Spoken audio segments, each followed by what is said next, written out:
Ka mbërritur diku nga mesdita, ka paralajmëruar se në Shkup do të kërkojë përparim për zbatimin e marrëveshjes politike dhe ka lënë të kuptohet se ka të rezervuar biletën për nesër herët në mëngjes.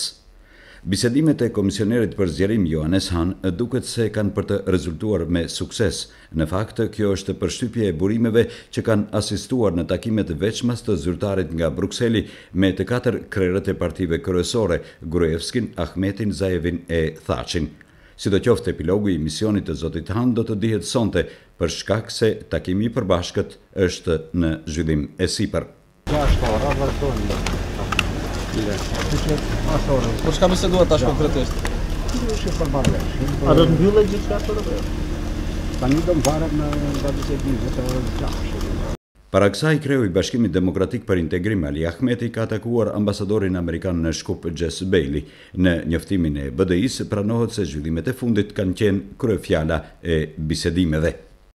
Zoti Ahmeti dhe ambasadori Bailey kanë diskutuar rreth ngërçit politik që po mban peng të ardhmen euroatlantike të vendit. Kryetari Ahmeti theksoi se BDI mbështet marrëveshjet e arritura me ndërmjetësimin e komunitetit ndërkombëtar dhe zbatimin e tyre të përpikshëm.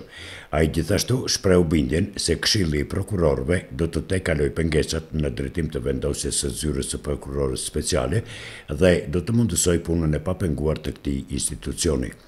Zoti Ahmeti bëri thirrje që liderët i respektojnë edhe zotimet e tjera që rrjedhin nga marrëveshjet për daljen nga kriza me qëllim që të mundësohen zgjedhje të ndershme e demokratike.